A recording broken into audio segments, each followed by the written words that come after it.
Scott McGregor here for Kayak Angler Magazine, and I'm at ICAST in the boat booth. I can say that quickly. Boat booth. You're good. Corey, I'll figure it out. We were just talking off air about a trip you just did in the Everglades. Sure. And it was like a 4-day self-support, no food, fishing tackle, sleeping gear. Yeah. And how did you describe that trip exactly? Basically, it was a nightmare.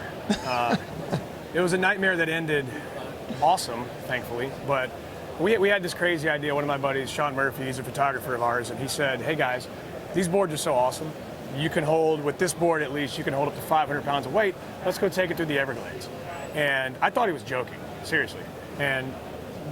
But he calls me up and he's like, hey man, I'm gonna be in town in 3 weeks. Let's go do the Everglades. And we're not taking any food.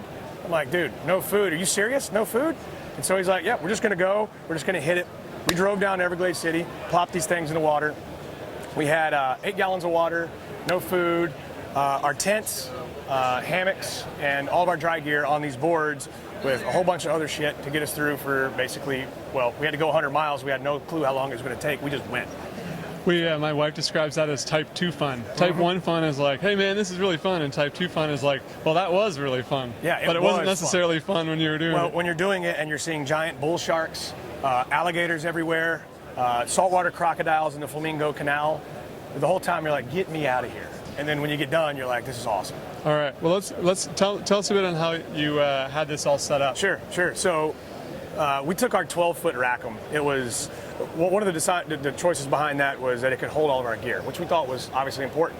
We needed camping gear, we needed fishing gear, we needed capacity to hold our water, and we needed a place, just a large enough platform to be able to just move around on for 4 days.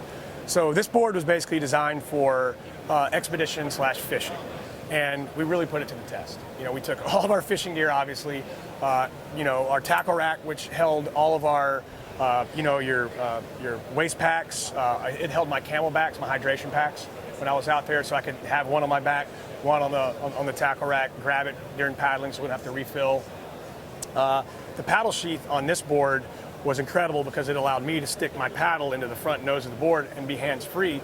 And it's really useful when you're on a board for 10 hours in a day. Yeah, you're almost living on it. Living on it. Yeah. And so, you're basically turning around. It's like a water world platform. And so being able to just put the paddle down, grab all my gear, and go on my way and grab the paddle was a lifesaver. I don't know how I would have done it without it.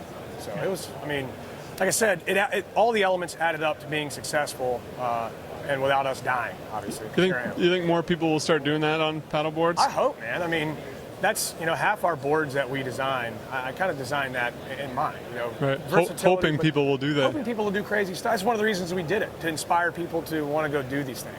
It's not the most sane thing to do, obviously, but when we got through, it was like doing an Ironman times 5. Right. You got done. You get that runner's high, that adrenaline rush when you're done. You just completed something that could have been done 1,000 years ago. We had no sat phone. We had very minimal navigation in terms of a map, no food, and we had paddles. If we'd have snapped the paddle, we'd have been screwed. If we'd have, cut off one of our fingers making a campfire, we were hours away from getting help. So I don't know, it was a very cool experience.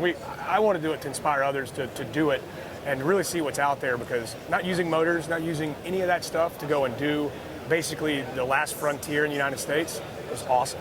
Right on. It was cool. All right, well, I'm going to let you enjoy the rest of the show. Yeah, definitely. Thank you very much for telling the story. Thanks, Corey. Scott McGregor here in the boat booth at ICAST for Kayak Angler Magazine, hoping you paddle forever.